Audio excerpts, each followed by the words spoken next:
Today we continue with our class Women's Guide to Practical Halachah, and today we're also going to learn Refuah Shlema Yaron ben Doris, Yehudis bas Sarah, Binyamin ben Sarah. Okay, we start with Sefer Chofetz Chaim, and today's topic is unknown victim. Unknowing victim. A person who has caused harm to his fellow must ask forgiveness even if the victim is unaware that he has been harmed. Okay, so we're going to see it's not so simple. A case in point is where the employee has been considered for promotion, but was never informed of this possibility. If someone violates the law of the Lashon Hara and made a statement to the employer which resulted in this promotion not being granted, he must approach the victim, explain what has happened, and beg forgiveness. However, Rabbi Israel Salanter is reported to have held that if refraining from incident to the victim would cause him anguish, would cause him anguish, one would have to forego the aspect of teshuah process. So if we're going to tell him, look, you were supposed to get a promotion, but you did not get promotion, you know why? Because I said so and so, the guy is going to, or the lady is going to hate you for the rest of your life. So in many times, like it's better for the victim not to know. So maybe try to make up for them some other way, but not to tell them. People don't take it very lightly, these things. Okay, unless they're on very high spiritual level. Okay, stop here. All right, so we continue with our preparation for Pesach. All right, and actually, yeah, so the topic is Pesach. So before that, the topic was kashering utensil, but now the topic is Pesach itself. Preparing for Pesach. Of course, we go just disclaimer. So we do only the summary of the summary. But if you have any questions, so please feel free to ask. You don't have to raise hand. Just start speaking, and that's it. Okay. So Pesach. Preparing for Pesach. Women in particular may find the preparation for Pesach overwhelming.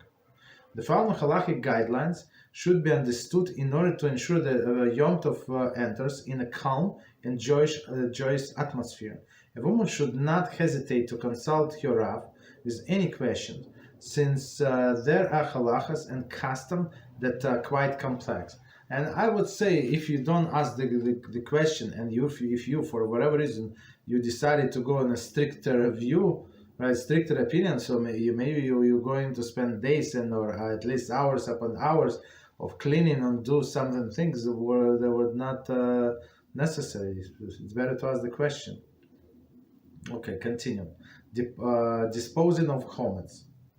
There are two methods of getting rid of Chametz before Pesach.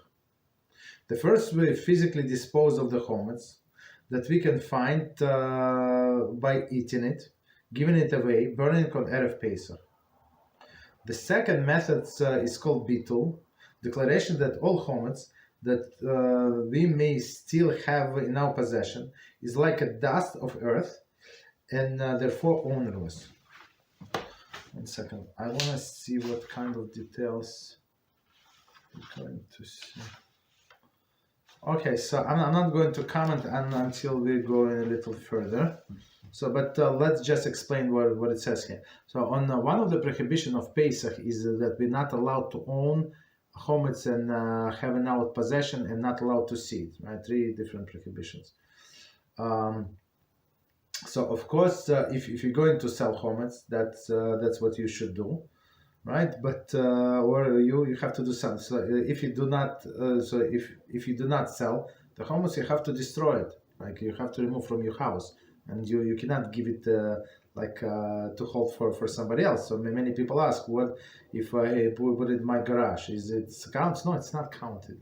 It's your possession. It's your possession for sure. Okay, and another thing is what we do. We nullify bitul.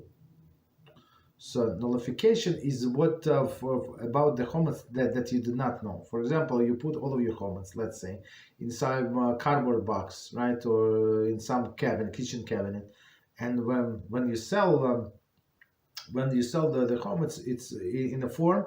You have to say exactly where the chametz is, because technically the person who bought chametz from you, right, he's in a contract, it says that he's supposed to give him a key from your apartment, or at least if no not a key, you have to give him the right to access his chametz, right? Okay, that's a given.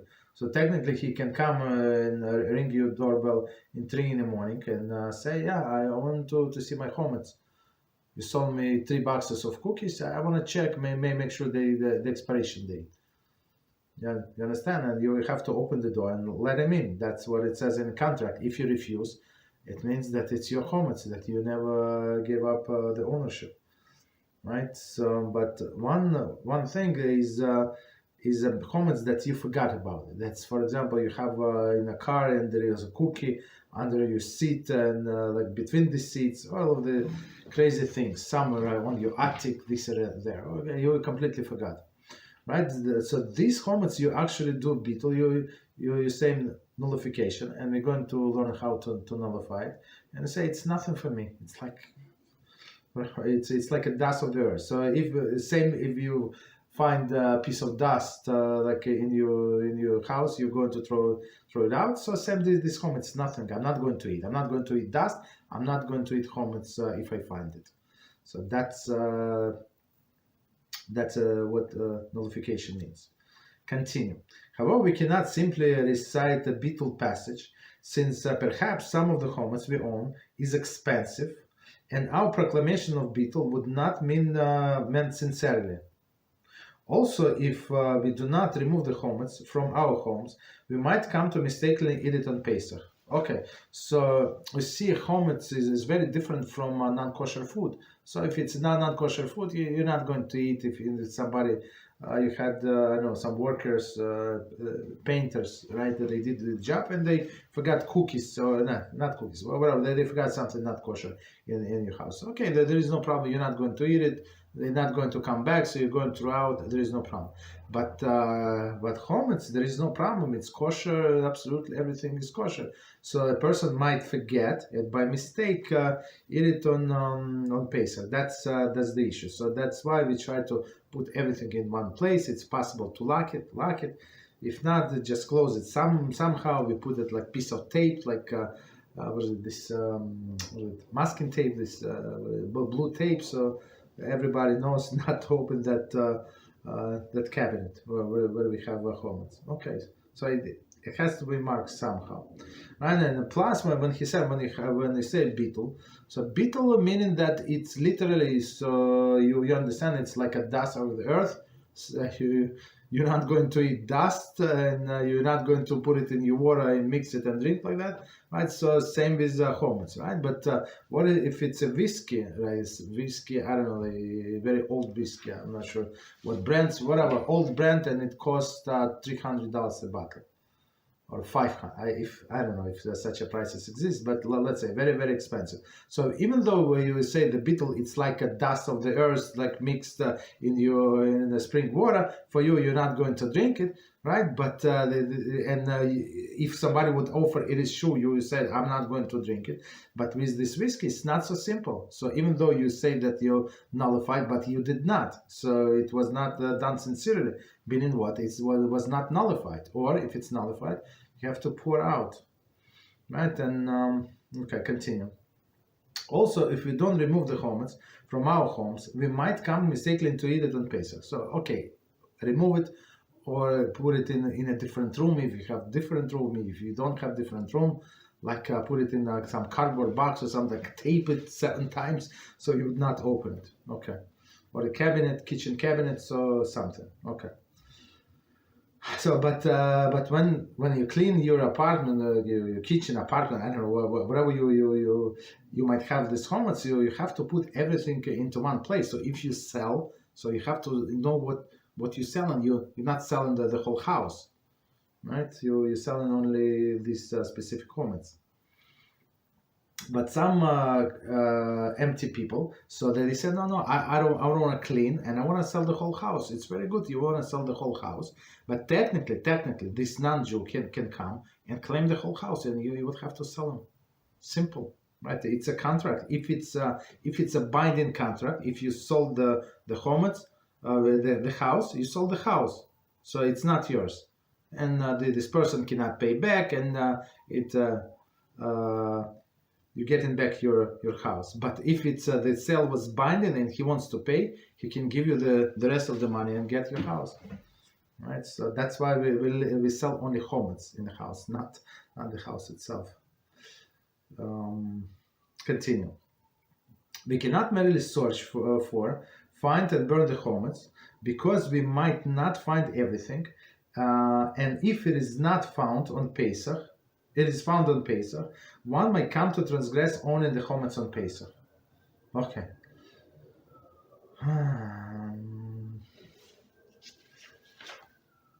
Let's continue reading, and then we come back, because I wanted to explain this part also. Therefore, halacha is that any chametz that in a place difficult to reach does not need to be disposed of. For example, if one knows that there is a chametz behind a refrigerator or dishwasher, one is not obligated to move the heavy appliances in order to access the chametz and dispose of it. Okay. If one did the beetle, and there is no reasonable suspicion that she will see the chametz that is so difficult to access, that is sufficient. There's an old age practice of selling one's remaining chametz to a non-Jew. Usually the Rav assists the family with this transaction. So let's go to the beginning, and we're going to explain. So that's a proper way. It's proper way to sell it, unless you know for sure that you can get rid of it. And if you find something like that you forgot to get rid of, and you can throw out after the holidays or on a Holocaust, there is no problem. So I mean, the choice is yours. Whatever is good for you, you can do. But we always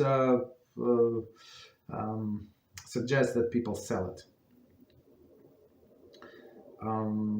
Okay, from the beginning. We cannot merely search for it, find it, and burn the chametz, because we might not find everything. And if it's found on Pesach, one will come to transgress only the chametz. So it's not. So the example that he gives is actually a good example. So it's always like behind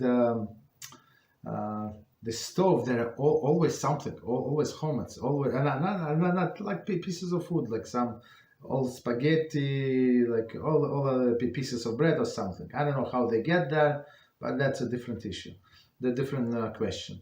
Okay, so or a box of cookies, so somebody put it on the refrigerator, right, and somehow it fell behind the refrigerator, so it stayed there. But is it chametz? Usually, if it stays long enough and it's all dusty and all disgusting, so it's no longer chametz. If dog is not going to eat it, if dog is going to eat it, it's still considered to be chametz. But if you nullify it, there is no problem. So meaning nullify, meaning that as soon as you find you're going to throw out, there is no problem. Okay. So Mishnah Brura, and I think he comes from Shulchan Aruch. So they go by the dog. So dogs usually eat all of the disgusting food, the most disgusting food possible, right? So if dog would refuse to eat something where the chametz is, so it means that it's not a chametz. That's very interesting. Okay. Unless you know for sure there is chametz, like in a whiskey or vodka. Of course, the dog. I don't think the dog is going to drink vodka, but we know there is a chametz in there. Okay. So one more time, the whole sentence. We cannot merely search for it, find it, and burn the chametz, because we might come to not find everything. Okay, so we do our best, but as I said, this nullification helps a lot, but it must be sincere. Whatever I find, if I find this whiskey for $300 a bottle and it was sealed and I nullified it, so that means that you have to throw out. That's it. Found on Pesach, one will come to transgress on in Chametz on Pesach. Okay, continue. Therefore, the halacha is that any Chametz that is in a place difficult to reach does not need to be disposed of. So you don't start moving your stoves or refrigerator, right? That's not good idea. So basically, we said we know for sure if you live in this house long enough, for sure something fell behind, for sure. Like maybe not behind the stove, but on the sides. Usually there is some gap on the sides and things tend to fall there. Okay. For example, one knows that there is a chametz behind the refrigerator of dishwasher. Okay. So we said one is not obligated to move the heavy appliances, so let it stay there in order to access the chametz and dispose of it. So for you, again, because it is like a dust. Continue. If one did bittul means nullification, and there is no reasonable suspicion that she will see the chametz that is so difficult to access, that is sufficient. That's it. I mean, if you're not planning to move the furniture, that's it. There is the age-old practice of selling remaining chametz to a non-Jew. Okay, but in every class I have at least one hero who decided to sell the chametz to non-Jew by themselves. I always say, don't do it. If you read if you learn all of the conditions for sale of the chametz, you're going to be a little more humble. It's not so simple because it's a binding transaction. It's better to do it through a rabbi who does these contracts and pay money. Right? They don't charge much, but whatever, just give them $5-10, whatever you want, but sell the chametz. And also, since they're not going to discuss the selling of the chametz, I just want to tell you, remember to list all of your places. So if you have on a job, you have a locker, for example, so throw all of the chametz away, right? Or if you want to keep, you have a stash of this instant soups. Let's say you want to keep them in a job, there is no problem. Make sure that you sell them. There is a list of addresses that you can put in a contract. So put all of them wherever you have. Of course, you have to clean, but if you know that these soups I'm going to keep there, that's my lunch. So for sure you have to list them in a contract. Okay. And then we go to bdika chametz. So bdika is searching, right? So that's what we're going to do. What was it on Tuesday? This Tuesday night. That's bdika chametz. On Erev Pesach, we perform the ritual bdika chametz, searching for the chametz. Okay, so Erev, it means day before day before the holiday. So holiday starts on Wednesday night, which is Thursday, actually, right? It's the holiday it's Thursday and Friday, and then it goes to Shabbos, right? So I mean, Shabbos we do not care about at this point, but we clean everything, and we should be 100% ready by Tuesday. So there is not so much time left. Okay, by Tuesday. But Tuesday night after the stars come out. Okay. On night of Erev Pesach, we perform the ritual bdika chametz, searching for the chametz. Many families have the practice to put out 10 pieces of bread before they begin. The reason for this is so that the bracha said on a searching of the chametz should not be said in vain in the event that no chametz is found. Okay, so let's stop here and explain. Actually, let's see where is it in our Seder. I hope you have Seders with you. So I'm going to see. I did not prepare these bookmarks, but I think should be find very quickly. A second.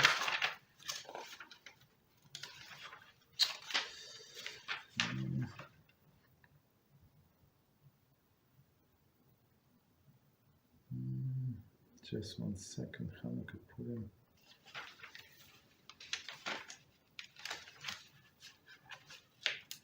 So it's page 654. 654.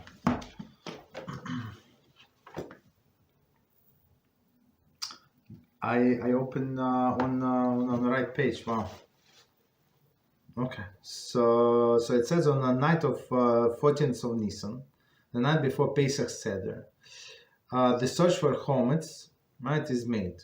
It should be done with a candle spoon, if possible, after nightfall. So of course we start with a candle, right? I think they're going to explain, but it's better to have candle and better to have flashlight as well, because a candle you would be like careful not to drip the wax somewhere, like go close to some things because they might go flame. So start with a candle, then you can switch to the flashlight and you check all of these places, right? And there is a blessing. Actually, Kiddushon Bidin, so it's one. Okay, so in English, 1 second. And commanded and has commanded us concerning a removal of the Chametz. So even though in this point Tuesday night, you're still allowed to eat the Chametz until tomorrow. I didn't check time, 10 something maybe around, but before 11 for sure, usually, right? AM.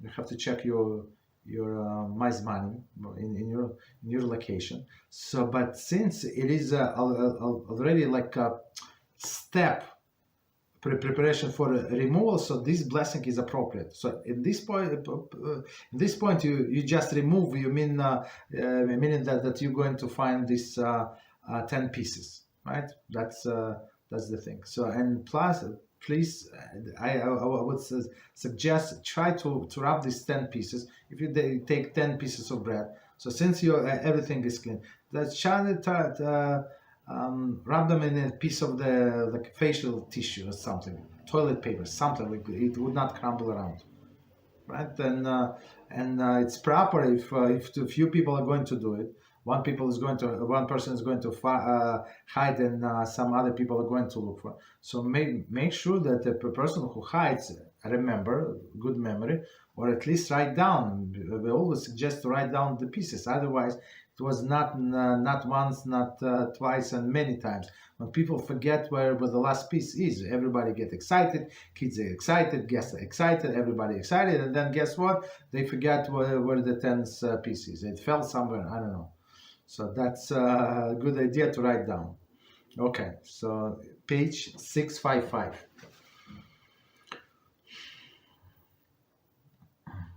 Okay.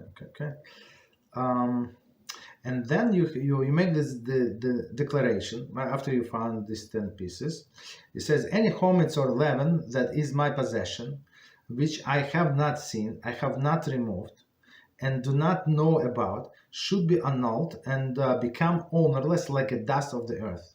And it's very interesting. So this declaration is made is actually on they say that you have to do it in your own language, and it's actually written in most of the Sidurim, in Ashkenazim Sidurim in Yiddish.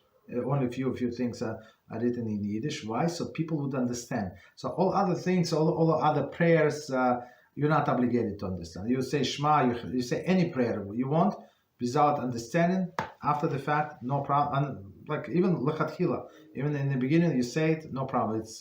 It's good. But this year you must understand what he's saying. So he said, if this like how they call it, the dust of the earth, you must mean it sincerely. Okay, so we're talking about Tuesday night. You put out these 10 pieces. Of course, 10 is because Kabbalistic number, right? And you find these pieces, so it's proper, not mandatory, but like the old custom is to do it with a wooden spoon, right? And do it with a feather because it can go to all the crevices and all of the holes, so you can like take even the crumbs, right? So that's why we use the feather, and they practice on many people to burn it. But if you can use it for the next time, since it did not actually touch any chametz. If you did, as I said, you wrapped it in like facial tissue or bathroom tissue, like in something that would not crumble. Okay, so and now you have this 10 pieces prepared, but destruction of the chametz is actually in the morning. In the morning, like after you finish eating, there is no problem. You can have your bagel, you can have your sandwich. There is no problem. There is still some time that you're allowed to eat bread and cookies, whatever, cereal, whatever you want to eat, right?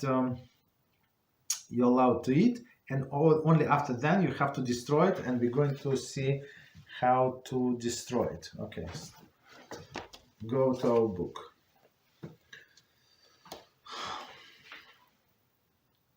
Okay, so the reason for these 10 pieces again, so we're switching from book to book and with extra information. The reason for this is so that the bracha said on a sortion for the chametz should not be said in vain, and in the event that no chametz is found. Okay, so like I would say it's very, very possible. So women are very dedicated. They clean so good. They right. So it's impossible to find chametz. You understand? And it's proper. It does not say here, but it's proper to turn off the light, right? Because it's easier to see with a candle without light, and you'll be so surprised how much it's like with the tiny candle. So it's so clear, so you can see so clear. Okay. Others do not have the custom, reasoning that the bracha is made on a sortion, which was done. And there is no concern that the actual chametz was found. Okay, so as I said, on the destruction. But you have to destroy something. That's another issue, right? The custom is that the family members not participating in actual search are the ones who hide the pieces. Okay. So custom is one person.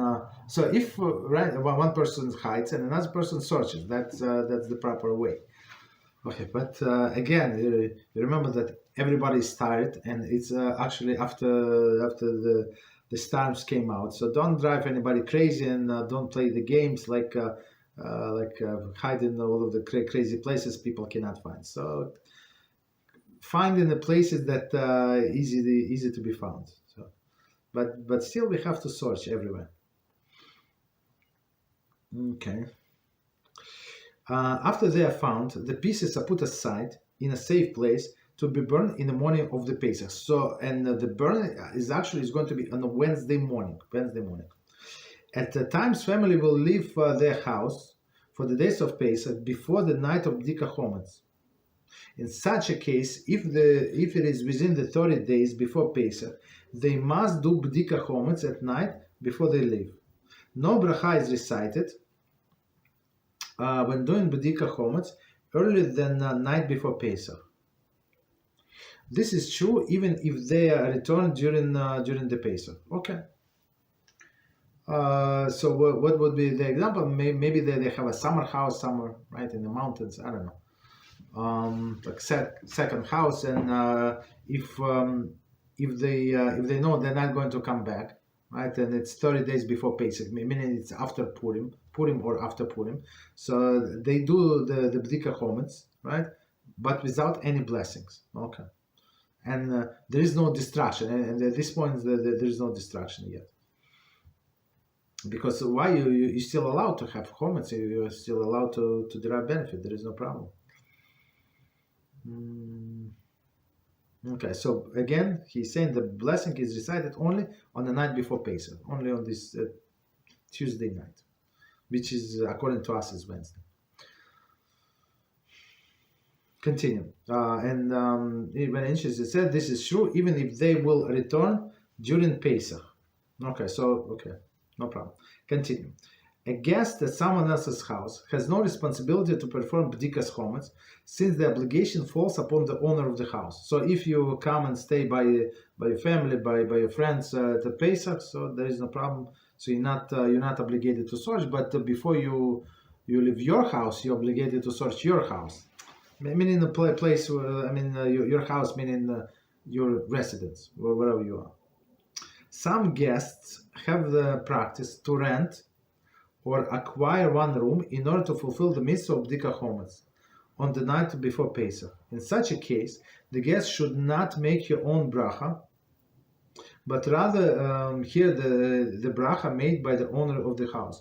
So it's very, very interesting statement, and we're going to explain. So one blessing technically is enough. For example, somebody have huge house, have a mansion, right? 20 rooms, right? 20 rooms and a garage and a guest house, like separate this, okay, and cars and everywhere. Like they have 3 cars, let's say. So everybody assembled together. Let's say the head of the household make the blessing, and this blessing is enough to cover all of these places. And even though and it can be divided among different people. So if you have kids but they are responsible above the age of bar mitzvah, I'm not sure like if it's below bar mitzvah, bas mitzvah, I don't think so, but above for sure. So you can assign this one to check this room, that room, like no problem.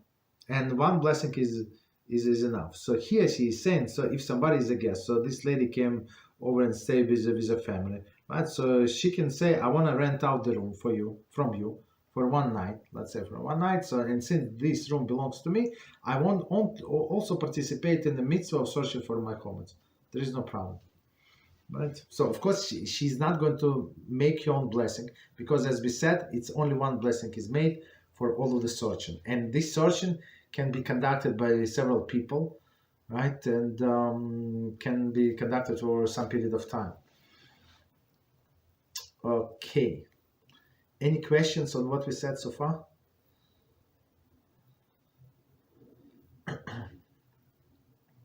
Okay, no questions. We continue then. Erev Pesach. Day on Erev Pesach is different from Eve of the festivals. Okay. So Erev Pesach, now we're talking about Wednesday morning. Okay, just so you know, Wednesday morning. The day of Erev Pesach is different from. So when I say Wednesday morning, because I'm talking about this year. So this specific year, it's not like it's a day before the Hag itself. Okay. The day of Erev Pesach is different from Eve of other festivals. After Chatzos, midday, one should do only melacha, would be permitted on Chol HaMoed. One should preferably cut one's nails before Chatzos. If she forgot to do it before, she may do so afterwards. A woman whose Leil Tevilah is that night may cut her nails after Chatzos. Okay, so let's read one more time, and we're going to add few more things.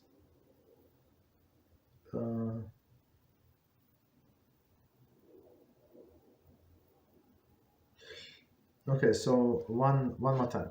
A day of Erev Pesach is different from Eve of the festivals. After Chatzos, midday, somehow they're not talking about destruction of the chametz. So before we go there, let's talk about destruction of the chametz. So check your calendar. So there is a specific time that is given in MyZmanim or a different application, whatever you use, and it says that the latest time for eating chametz. So and the latest time. So when you are still allowed to eat chametz, you're still allowed to benefit it, right? You can still give to your animals, or you can still give to your neighbors, to whoever you want, and you're still allowed to sell it, right? Up to the last minute. You're allowed to sell it, and there's another time that up to a certain time that you have to do destruction.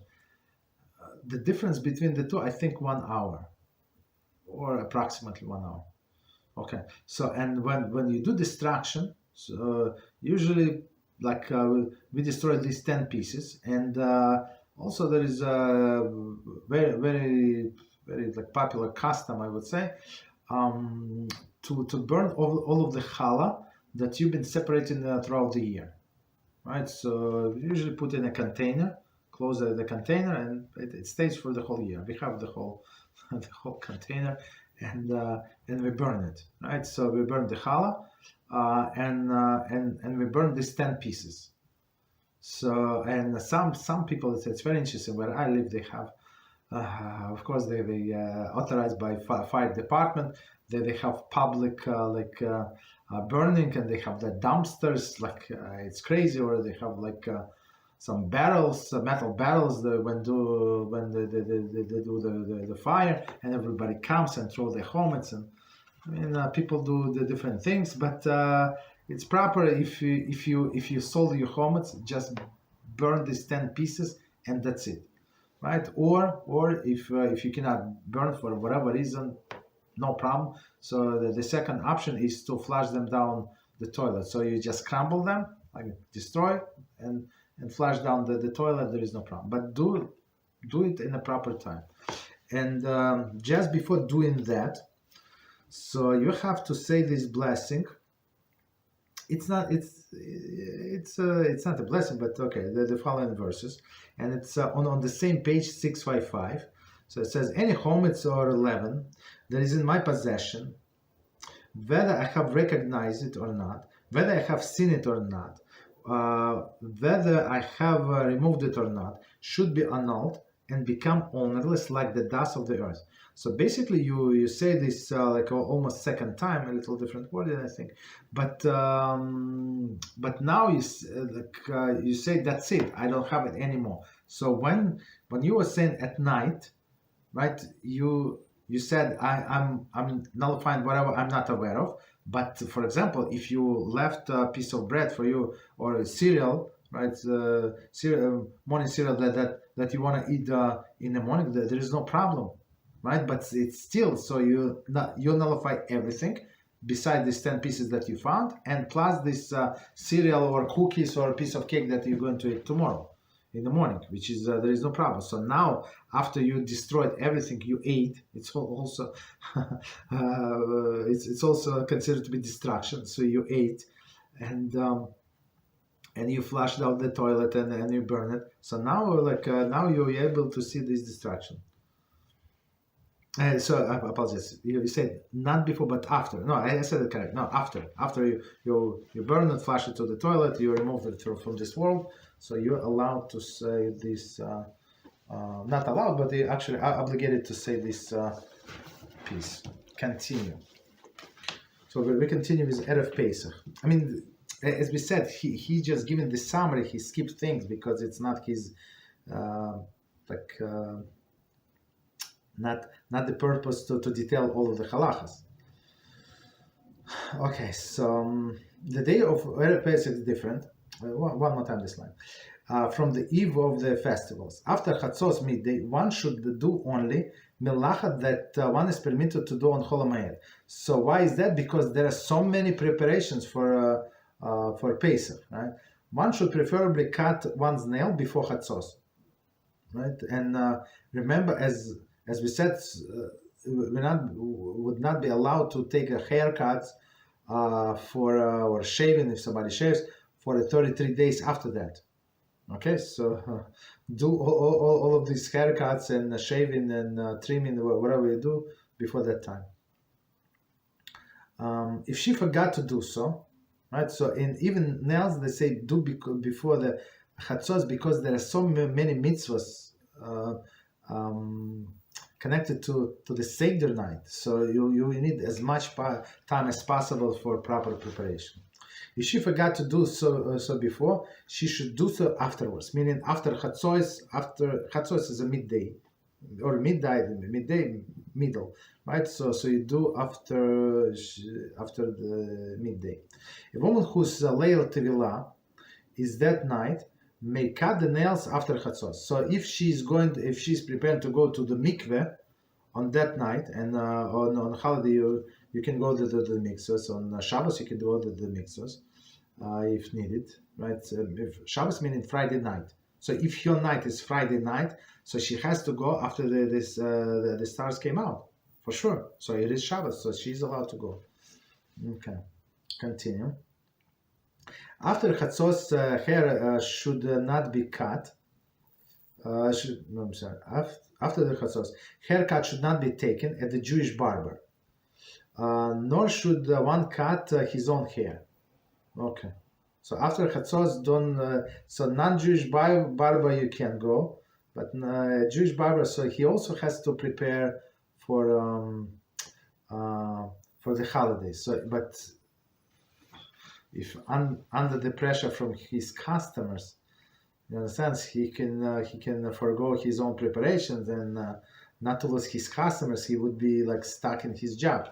He would not be prepared for his own holidays. That's one of the explanations. So we said, okay, you want to go to non-Jewish barbers. So there is no problem. They good barbers, no problem. Okay. And one should not cut his own hair. Okay. So we're talking about after Chatzos. Although a man should not shave after Chatzos, a woman is allowed to shave other parts of the body. So as we said, that's a different. So although men should not shave after Chatzos, so if he had no choice, he was just released from prison. He came from airport, like his plane got stuck somewhere in the middle of nowhere for 3 days. Now he just came. That's a different story, but otherwise it's not allowed. Likewise, a woman should not do laundry after Chatzos. However, she may start the load laundry in the washing machine before Chatzos, even though it will continue to wash the clothing after Chatzos. Putting clothing in a dryer and ironing are allowed after Chatzos. So, of course, the washing takes the longer time than drying process. So, if she start the laundry before the midday, there is no problem. Halachic midday. So check what halachic midday. If you need to do laundry, it's proper to do everything before that. But if needed, you can do even before Chatzos. Continue. The Seder plate. Okay, so looks like we finished with the preparation. With this preparation, so we go to the Seder plate. When preparing the Seder plate, before any questions on what we said?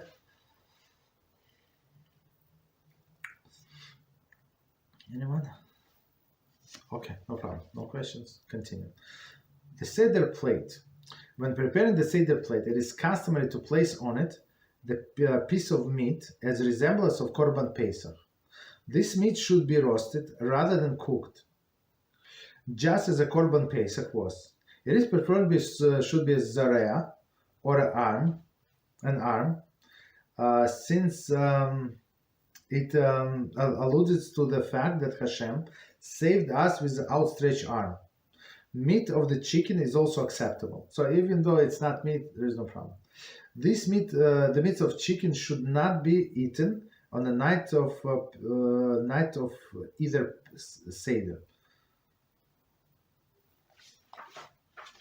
Let's try to understand. So, if possible, everybody should get these special Seder plates, and they have all of the compartments where to put things, and they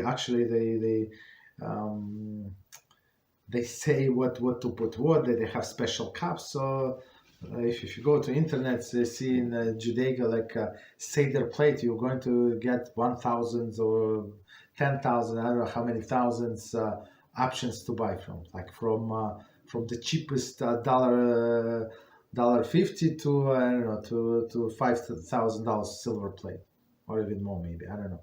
So, and it's proper to have one of these plates, but even if you don't, there is no problem. You can do the regular plate. You just need to know where to put what. But if you have Haggadah, of course you should have Haggadah. They usually have a picture in all the Haggadahs that I saw. I didn't say many, but in all Haggadahs that I saw, they have a diagram where to put what. There is no problem. So we start with this piece of meat that is burned. So, and he said there's a chicken is also acceptable. Sometimes even though he said arm, okay, you like a chicken wing or a chicken leg, or I don't know what is arm. But many people do the chicken neck. right? And you roast it. You don't boil it. You roast it, and you should roast it a little more, like almost burn it, or better to say burn it. And make sure nobody is going to eat it on two Sidorim. After the two Sidorim, there is no problem. You can eat it, but usually it's so burned, so nobody wants to eat it. But there is no problem. Okay, and the thing is that it resembles the Korban Pesach. So the whole story of going to Yerushalayim was to bring Korban Pesach, meaning the Pesach sacrifice, and people would arrange into the groups, family groups, and if they have like a smaller family and bigger sheep, so they would combine several families together. There is no problem. So technically, you were obligated to eat kizayis, or according to some opinion, kibbutz. I mean, 1 ounce or 2 ounces. That's it, right? So that's piece of meat or chicken actually represent that. Okay, so try not to eat it, and make sure that it's roasted. Continue. Additionally, it's customary to have egg on a Seder plate. Okay, as a member of Korban Chagiga. So Korban Chagiga is actually is a korban for the holidays that we were obligated to bring. And it says in the Torah, "Don't come." Hashem said, "Don't come with the empty hands. Look, I gave you so much throughout the year. You come like only a few times a year, 1 time or 2 times, 3 times during the year, wherever you can to the temple. So you have to bring something, right? So of course it could be combination, like you can combine with other people. There is no problem.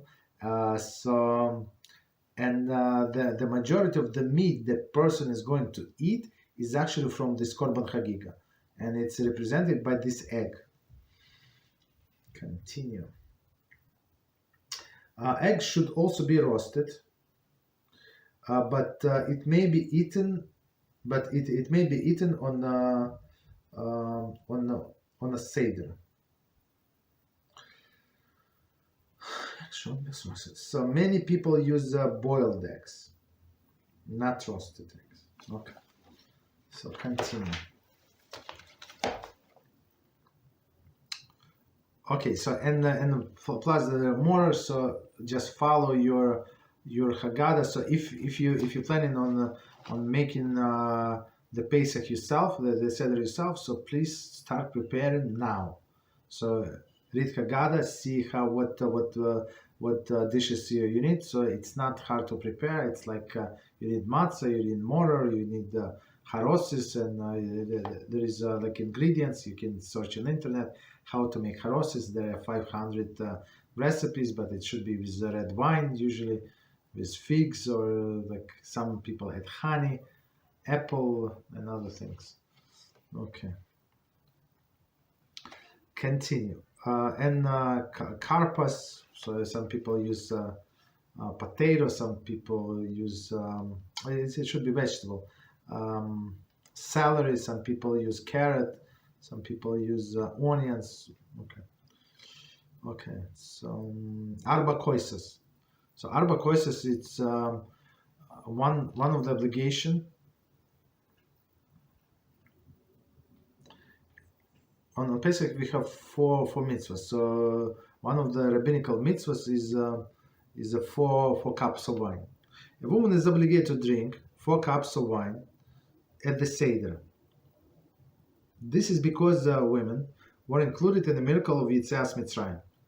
Not only were women safe, just as men were, but Chazal tell us that it was in the merit of the righteous women that we were saved, right? So that's very important. So that's as we said before, that's why women obligated in all of the procedures on of the Pesach, and they also have to drink these 4 cups. The cup must hold at least revi'is, approximately 3 ounces, according to the some opinion of wine. Okay. Preferably one should drink the entire content of the cup, or at least most of it. Okay, so let's finish reading and we're going to explain. The Paskin debate whether one may fulfill the mitzvah with the grape juice instead of wine. Wine is preferable while it is preferable to use wine, some poskim maintain that women do not need to heed this preference and may fulfill the mitzvah of grape juice. Okay.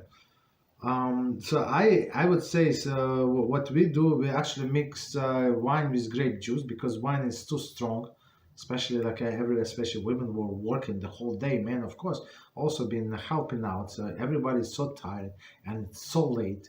And if you so some people in a fast, if you're firstborn man, like in your family, right? So people even fasting. So now drink these 4 cups, and if you have like stronger wine, it's going to kill you, right? So that's why we use not strong wine, and even in that wine we add a little juice, grape juice, so it would not be so strong. So in this case, yeah, there is no problem. You can drink all of the 4 cups. So the minimum, and of course you do all of the preparation, all of the measurements before Pesach. He said 3. It's I think it's 3.1 or 3.2 ounces, so a little more than 3 ounces. Okay.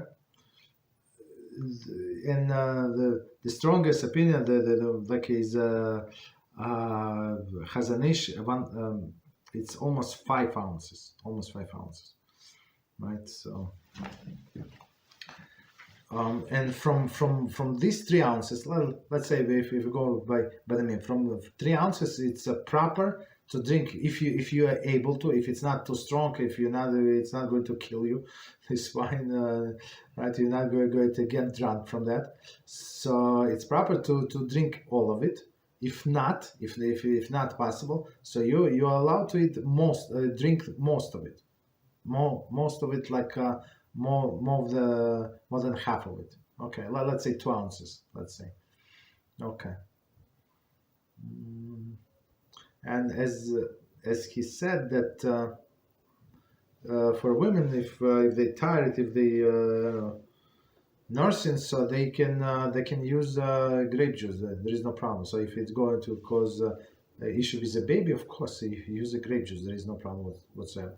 And for elderly people, so my mother, she cannot drink wine. That's too much for her. So we give her grape juice. Okay, there is no problem. Or for children, you're not going to give children wine, so you give them grape juice. No problem. Okay, so let me check the time. A second.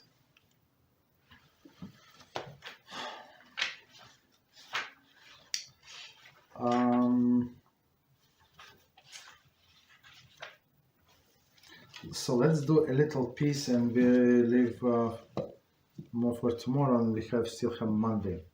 Okay, so it says reclining at the Seder. Custom vary as to whether a woman recline when she drinks the wine and eats the matzah at the Seder. Since today people don't lean while eating, and it was not the common practice of the women to lean, many have the practice where women do not recline. Men, however, must recline at the appropriate times. When one reclines at the Seder, one leans on the left. One reason is that the right hand should be available to eat with. Another reason is that if one who lean on the right, the windpipe would open, which would cause the danger while eating. It is for this reason that even the left-handed individual should lean on their left. So let's try to understand. So one of the I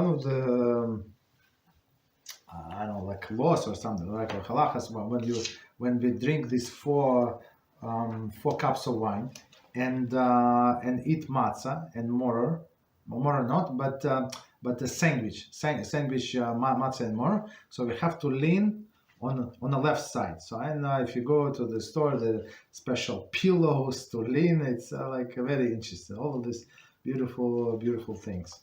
Men for sure must lean, right? And for sure, meaning if they drank wine, let's say, without leaning at all, they have to repeat it. They have to repeat because it's not considered. Or ate matzah. So this night is to pay attention. And that's another reason as I said, don't drink the strong wine because there's so many technical details that we must fulfill that it's not the night to get drunk, right? So as I said, dilute it with a grape juice and you're good. For women, it's very interesting. He does not say. I'm not sure why, but there are different customs. Sephardic women, as I know, they do not lean at all, right? But Ashkenazi custom is from the custom of old. If a woman is an important person, so a wife of a rich person, for example, an important person, so she would lean, right? That's to show that she's a free person. Other simple women would not lean in olden times, but today I always say all of the women are important people. So all of the women that I know, I don't know many women, I don't want to say, but many women, they do lean. They do lean on the left side. In our family, they do lean. Okay. So, but of course, if needed for whatever reason, so you don't feel comfortable, this and that, so there is a lenient opinion.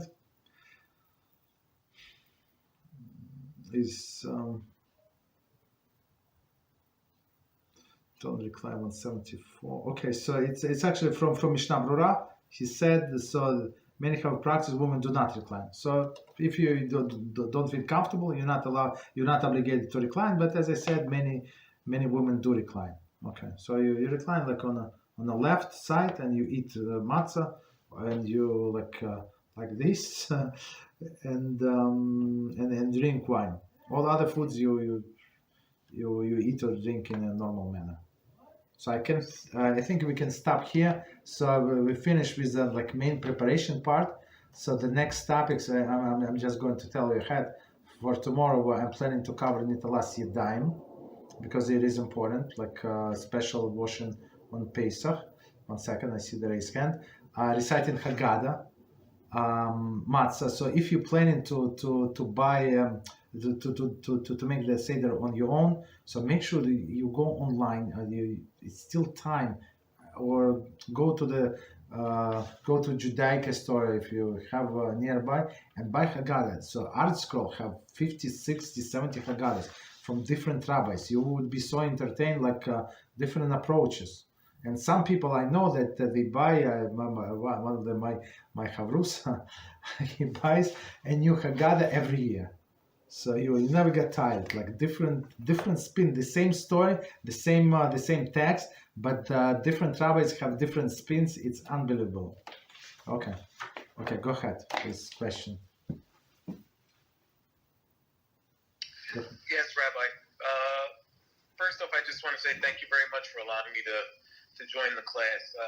You touched very briefly on the fast before the first Seder. Do Levis participate in the fast of the firstborn? Levis. I think no. It's a good question. I think no Levis and no Kohanim. It's a good question. Yes. Thank you very much.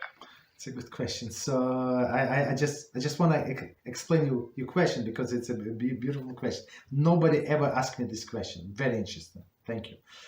So we have this procedure which is called Pidyon Haben, which is what? If you have a firstborn son, right, by the mother. Now we go by the mother. We have to redeem it from a coin. Right, so we have to give them 5 silver coins. There is special procedure. You have meal. It's unbelievable procedure. Very, very nice, right? But if the boy, if the father of the boy is a coin of Levi, so there's no Pidyon Haben. That was actually when just to connect to our weekly parsha, when they did the sin of the golden calf, and Hashem said, now all the firstborn, you out. Levim is going to do your job, and they replace it, and that's why they had to pay some money. Okay, somebody left, no problem. Okay, right. So Levim and Kohanim say they don't have to redeem from who? From themselves. That's a good question. Okay, go ahead, please. Next question. Rabbi, yes.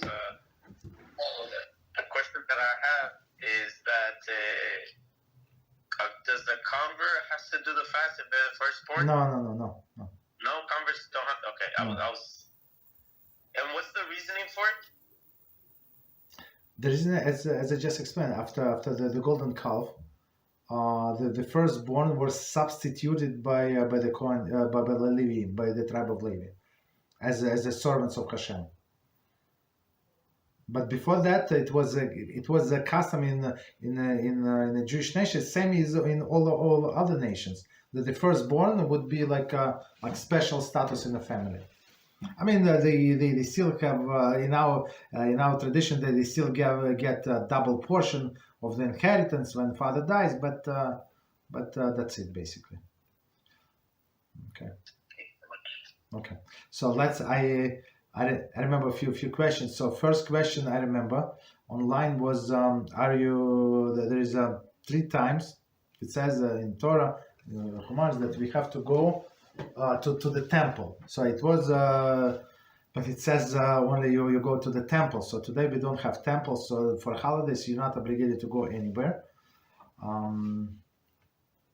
So when Mashiach comes, we have temple. Then we would be obligated again to go to the temple. But now there is no such application.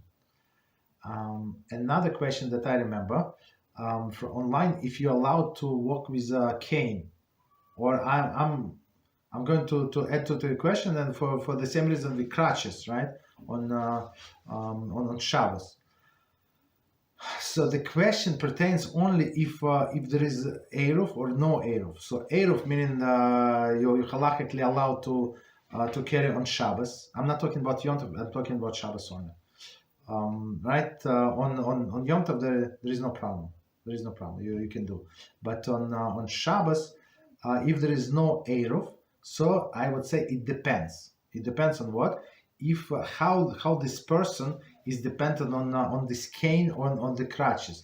If he or she cannot walk out without the crutches. For example, I give you an example. Somebody have Chas v'shalom the leg broken. So without crutches, the person would not be able to walk, right? How like maybe jump a little and run on one foot, I understand, but not walking. So these crutches or this cane, right? It becomes like a continuation of a limb, and that's why if person needs these crutches to go, for example, from his couch or her couch to the restroom, or to go to check the mail, like, and walk around with the crutches or with a cane, yeah, then it becomes a limb, and our poskim allow to walk like this outside. But if a person like many people, like elderly people, like in the house, they walk normally, maybe slow but normally, and only outside they would need to use cane, so it's not a limb. So in this case, would not be allowed to go with the cane outside. And same, another question that I remember, so I don't remember all, maybe selective memory or something. So another question was about a wheelchair. So again, we're talking about area that is not surrounded by Erev, so it's not so simple.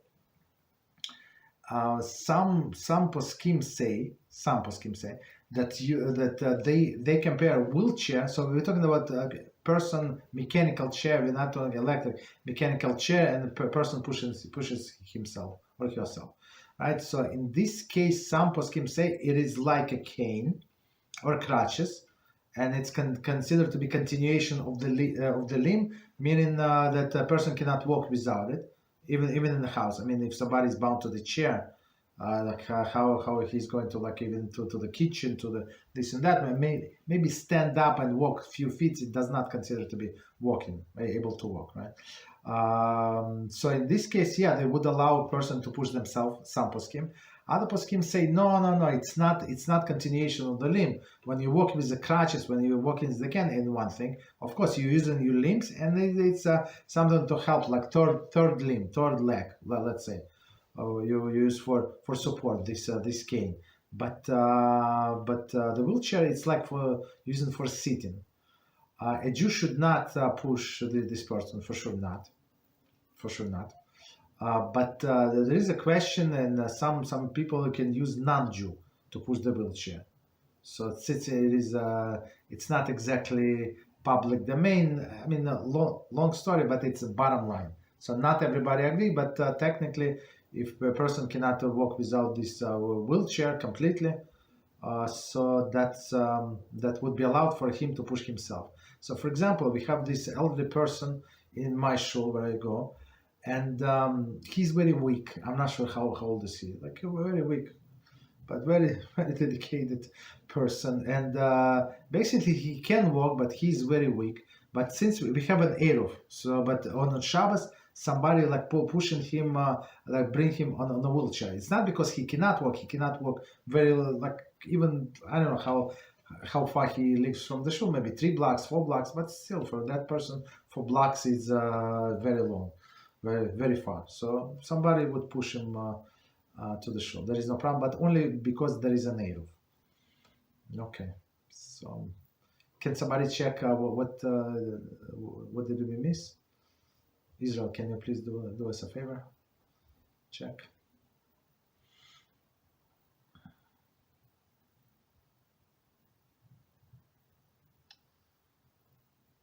Yeah. Any other questions? I don't remember. I think it was one more. Rabbi. Yes. Yes.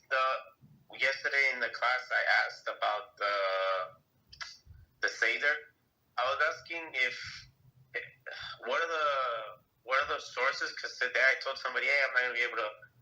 I can't go because I told them since I'm not Jewish, I'm not supposed to be in the Seder. And then he told me no. He told me something else, and that I but didn't know what to say. Who is this person? But who is this person? It was one of the people. It was one of my friends, right?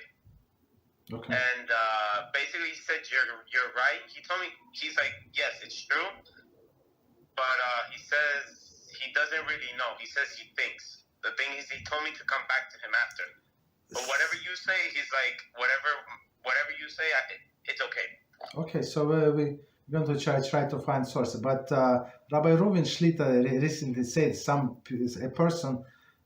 He said I'm quoting. So he said I'm getting almost every few days. Person thinks that he's Mashiach. Is he Mashiach? No. And some people think that they're dolphins. Are they dolphins? They're not. Okay, so when a person contradicts somebody, he has to come with the sources. I'm going to provide the sources, but it's very interesting. So try not to listen to a person. So unless a person learns every day, the person learns every day Torah, like few hours. So you can rely on him. Otherwise, he's very his hashkafa is very good. He knows about Rabbi Reuven. He knows about Yosef Mizrahi. He knows Rabbi Leib Lerner. His books are mostly like that. He was just unsure about that topic. He's like, maybe. He said maybe. He didn't really know. Oh, okay. So he did. I thought he said that it's allowed. Okay, no problem. Okay, no problem. We'll get the sources. Okay. Thank you so much, Rabbi. Sure. You're welcome. What else? Israel, can you check? Did we miss anything? Yes, there appear many questions in the chat room. Okay, please tell me, please. The last one is high fructose corn syrup Chametz? Okay, so it's not Chametz. It's very good question. High fructose. Is it from corn? Did you say the word corn or no? Did I miss it? Yeah, corn syrup. Yeah. So the corn is not Chametz, but it is one of the things that we do not eat. You remember we said all of the beans and kidneys we call it, right? Kidneys. We don't eat kidneys, and that's why if you still drink Coca-Cola, right? Coca-Cola and Pepsi-Cola, they're going to come out with a different taste, and they're going to come out like every year. I haven't drank Coca-Cola for many years, but I remember they have this yellow cup, So yellow kapit means kosher lepesach. And what they do, they remove, they use this fructose from the corn syrup, right? And they substitute it with a different source. Is the taste different? I don't know. I think so. But when I drank a long time ago, I think it's a little different. So it's kidneys, and that's why we don't use it. Okay, and corn is the most popular source for kidney for this fructose. Go ahead. What else? The first question from today is about pilgrimage. Yes, we answered this. Yeah, there is no pilgrimage. Yeah. What else? Later is what happens to a non-Jewish soul if the person decides to get cremated. For a non-Jewish soul, you said? Yes. That's a good question. So the body is getting cremated. So the issue with cremated is resurrecting with the dead. That's the thing. So Hashem has to reconstruct the body from something, but when it is cremated, it's not so simple. So that's why we have the law not to cremate people, and that's one of the reasons that the evil Nazi, they were trying to do, right? To humiliate Jews as much as possible and remove from them the chance for resurrection. So do not do it for under any circumstances, Jews and non-Jews. Go ahead. Yes. It's against Halachah for a Jew to work overtime. Say it again. Is it Halachah? It's against Halachah for a Jew to work overtime. It's not against Halachah, but I would say, okay.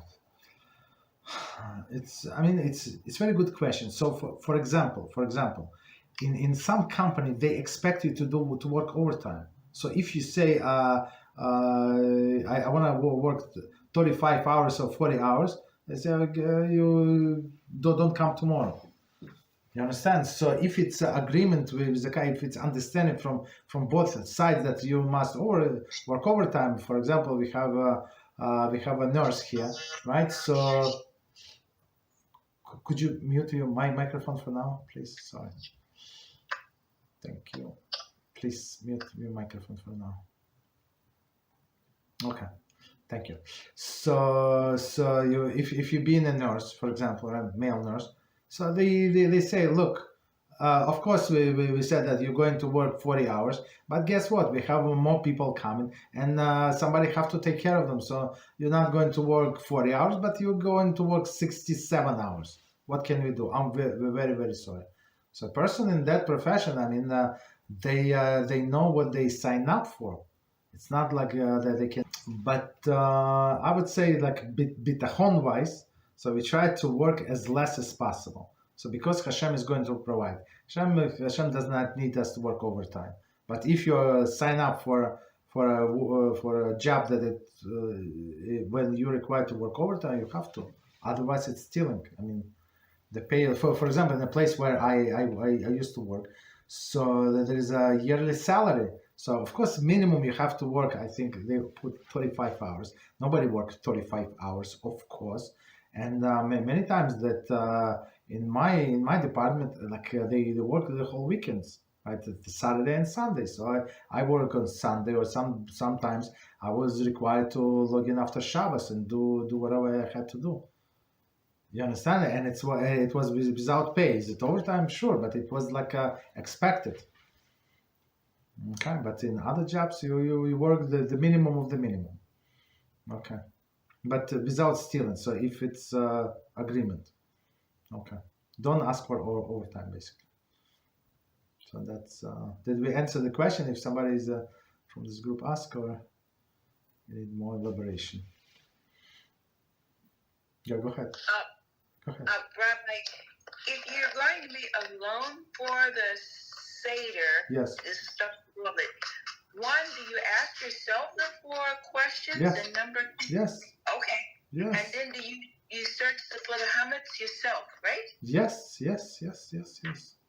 Absolutely. So the procedure is exactly the same. So you ask the question the same, and one person asked me some years ago, said, Rabbi, but it sounds a little silly. Why should I ask the question myself? I said, it's not silly. That's what we must do every day. Like you have to ask yourself question: why? What is the purpose of life? Why I'm doing this? Why I'm doing that? Why I promised myself to change and I still did not change? That's a good question.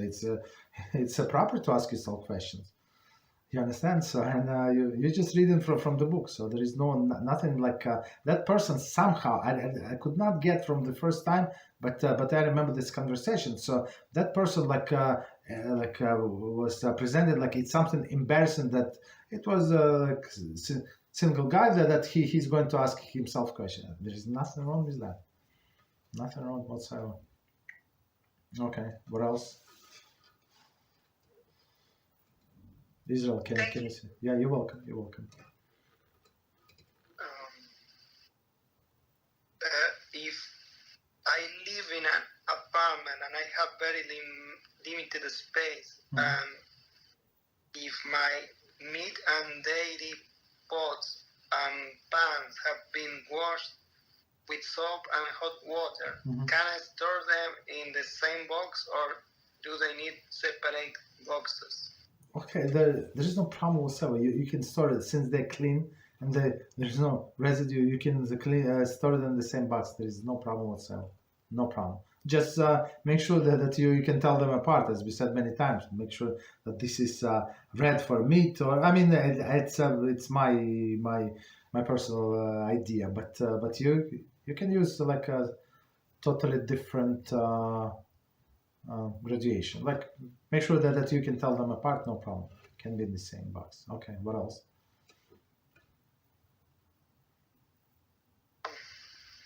Can a walking cane be used? We answered that. We answered the wheelchair as well. Okay. What else? How would one do the mitzvah of searching for Chametz if they live alone? Okay, so mitzvah of Chametz, I mean that's what we explained. So exactly everything is the same. Just put out the 10 pieces.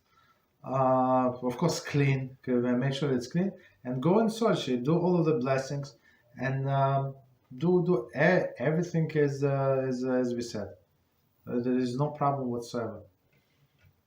It's not like you. Even if you look in, so sometimes kids, so don't allow kids to hide pieces, because the kids are kids and they can put in some place and then forget.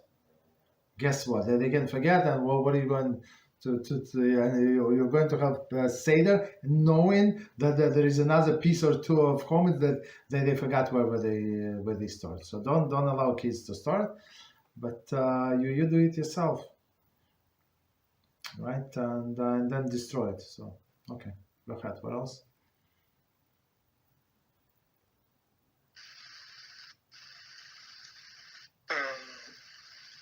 I think that it's already answered about Seder and 4 questions. Yes. What else? Yeah. I think that was all, and I have one question. It's unrelated, I think, about if it is okay to discard an egg that I found a trace of blood in it. Is it okay? Yes, of course it is okay. Discard it completely, right? Yeah, because I think we learned there was a possibility of separating. I'm not sure. Okay. So all right. So let's just remember what we said that time. So there are 2 types of eggs. One with with the help of the rooster, one is without help of the rooster. So the cheap one, the regular one, and I always recommend everybody to buy this one. Not because it's cheap, but the regular. Don't buy this organic. Don't buy the cage-free. That's dangerous. But these regular eggs, they would have, since there is no chicken, there is no rooster. It's only chicken. So it's very it's almost impossible that it could be it could be the embryo in there. So this is just I don't remember how they call it. Well, so technically, if you have these eggs, so you can just remove the piece of blood and continue eating the egg. But if possible, if it's not too expensive for you, so you have the means, so it's better to throw out. But technically, you can remove just the blood, just because it is rooster was not participating in the process. But this fancy schmancy one, the cage-free ones and organic ones, so when with the rooster, so that's dangerous. So if you have blood, you have to throw out the whole egg. That's the procedure. And as we said, so today they have technology, and they have to do X-ray or something, and they can see on a conveyor belt, right? They actually can see which egg has a blood, and they try to remove it. So the chances for you to get the egg with the blood is small, but there exists, as we said, you found, and we sometimes find, yeah. Very rare, but possible. Okay, what else?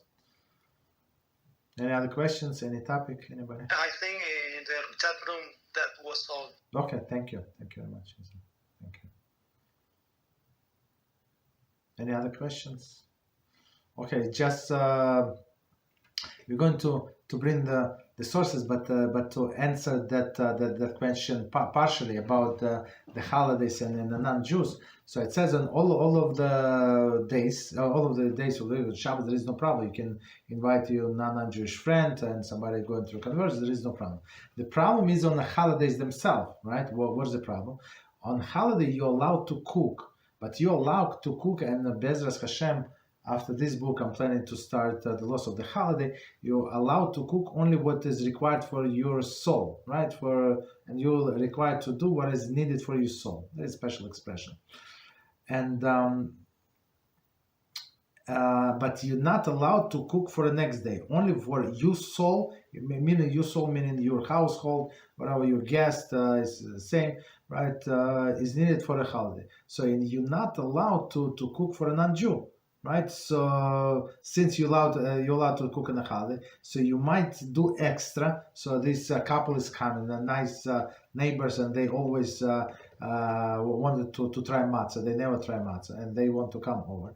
So, but not on a holiday, because also as you say, you might cook extra for them, and it's going to be melacha that is forbidden.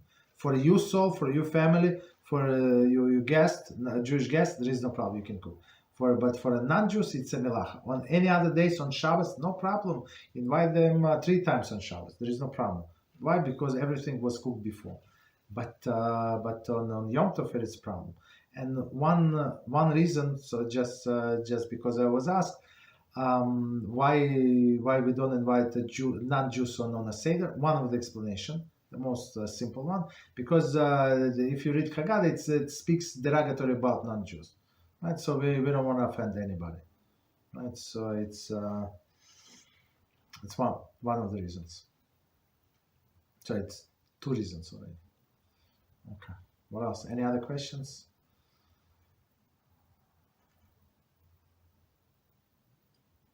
Okay, no problem. So we stop here, and Beezrat Hashem. So let's continue tomorrow with the same topic, and still we didn't get to davening from the Seder, but we still have time. Beezrat Hashem, I'm planning to do a Monday and Tuesday, and whatever questions you have, please go through the Haggadah. You go somewhere, not go some, does not make any difference. Please go through the Haggadah, through all of these steps. And if you have a question, so it's now before this the Seder, it's time to ask the question. All right, thank you. Good night until tomorrow. Beezrat Hashem. Thank you.